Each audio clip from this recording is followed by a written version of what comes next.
Hello दोस्तों, उत्तर प्रदेश में लोकसभा चुनाव के लिए तीसरे चरण के लिए 10 सीटों पर वोटिंग हो चुकी है। शाम 5 बजे तक उत्तर प्रदेश की 10 सीटों पर औसतन 55.13% मतदान हुआ। सबसे अधिक मतदान संभल सीट पर हुआ। यहां पर शाम 5 बजे तक 61.10% वोटिंग हुई। वहीं मंगलवार को पूरे दिन संभल सीट को लेकर काफी बवाल भी देखने को मिला। समाजवादी पार्टी ने आरोप लगाए कि संभल में मुस्लिम वोटर्स को प्रताड़ित किया जा रहा है। मुस्लिम उन्हें पीट रहे हैं और उनके पहचान पत्र फाड़कर उन्हें वोट नहीं डालने दे रहे हैं। इस बीच बीजेपी ने भी संभल सीट को लेकर बड़ा आरोप लगा दिया है। उत्तर प्रदेश में बीजेपी के आधिकारिक ट्विटर हैंडल से एक वीडियो ट्वीट किया गया और इस वीडियो के साथ बीजेपी ने यह दावा किया कि संभल लोकसभा की कुंदर की विधानसभा के बूथ नंबर 398 पर पीठासीन अधिकारी शमीम अहमद कथित तौर पर फर्जी वोटिंग करा रहे हैं। बीजेपी के दावे के मुताबिक एक नाबालिग लड़की जब 40 साल की महिला की वोटर पर्ची लेकर मतदान करने पहुंची तो इस मामले का खुलासा हुआ। बीजेपी ने चुनाव आयोग से इस मामले में कार्यवाही करने की मांग भी की है। संभल के मतदान के दौरान कुछ ऐसे वीडियो सामने आए हैं जिसे लेकर सपा कांग्रेस ने भी प्रशासन पर कई तरह के आरोप लगाए हैं और चुनाव आयोग से कार्यवाही की भी मांग की है। उत्तर प्रदेश कांग्रेस ने अपने सोशल मीडिया अकाउंट एक्स पर पोस्ट कर ये लिखा कि असमोली विधानसभा के ग्राम ओवरी में पुलिस बल द्वारा मतदाताओं के साथ अभद्रता और मारपीट की जा रही है। उन्हें वोट डालने से रोका जा रहा है। इंडिया गठबंधन के प्रत्याशी जिया उर रहमान वर्फ और गठबंधन दल के घटक दलों के नेता और कार्यकर्ताओं ने जब इसका विरोध किया तो प्रशासन द्वारा उनके साथ बल प्रयोग किया गया। कांग्रेस ने चुनाव आयोग से ये कार्यवाही भी की है और मांग की है कि उत्तर प्रदेश कांग्रेस ने अपने पोस्ट में वीडियो भी शेयर किया है। हालांकि उत्तर प्रदेश के पूरे जो सोशल मीडिया अकाउंट थे उसके द्वारा ये तमाम वीडियो और आरोपों की पुष्टि यहाँ पर अभी तक नहीं की गई है और ना ही इस बात की पुष्टि हम करते हैं। उत्तर प्रदेश के संभल जिले में 7 मई को होने वाले मतदान के दौरान महिलाओं की फर्जी वोटिंग रोकने के लिए पुलिस भी अलर्ट हो गई थी। पुलिस ने पिछले चुनावों में फर्जी वोटिंग के मुकदमे में नामजद महिलाओं को थाने बुलाकर कड़ी चेतावनी भी दी थी। पिछले चुनाव के दौरान फर्जी वोटिंग करने के आरोप में मुकदमों में नामजद आधा दर्जन बुर्के वाली महिलाओं को थाने बुलाकर सीओ ने 2 टूक चेतावनी देते हुए कहा कि अगर इस बार फर्जी वोटिंग करते हुए पकड़ी गई तो गैंगस्टर की तरह कार्यवाही होगी और किसी भी हाल में एक भी फर्जी वोट पड़ने पर उन्हें पकड़ लिया जाएगा। दरअसल 7 मई को तीसरे चरण में संभल लोकसभा सीट पर मतदान हुआ और चुनाव प्रचार का शोर थमने के साथ ही संभल पुलिस ने मतदान वाले दिन बुर्के की आड़ में फर्जी वोटिंग रोकने के लिए पूरी तरह से कमर कस ली है।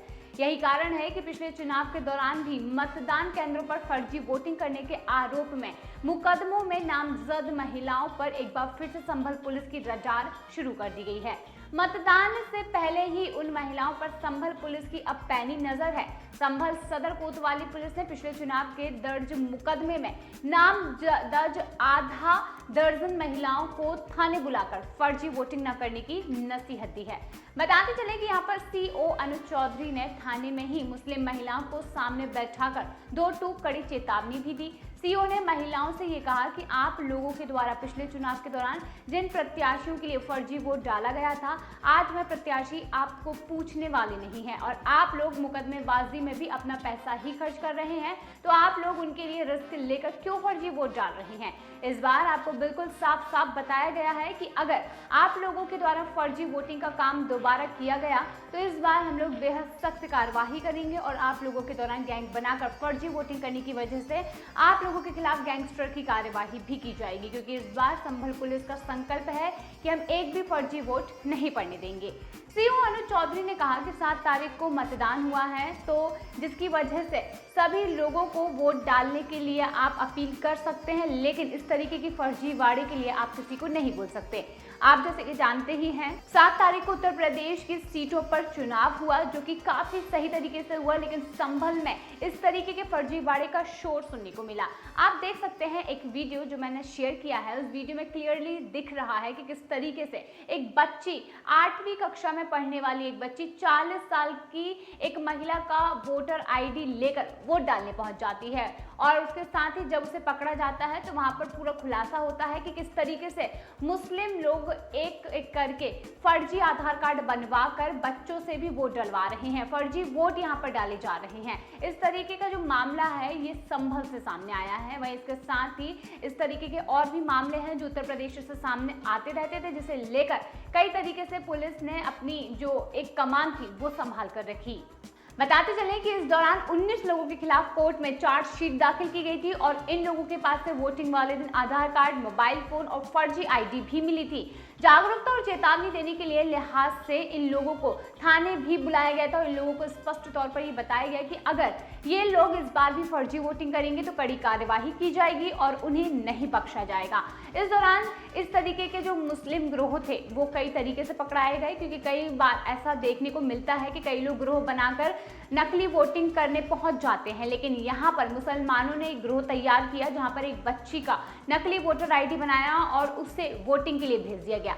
हालांकि यहाँ पर तैयारियां पूरी अच्छी थी, जिसकी वजह से इन फर्जी वोटिंग करने वाले लोगों को पुलिस ने पकड़ लिया और जिसके बाद जांच भी की गई।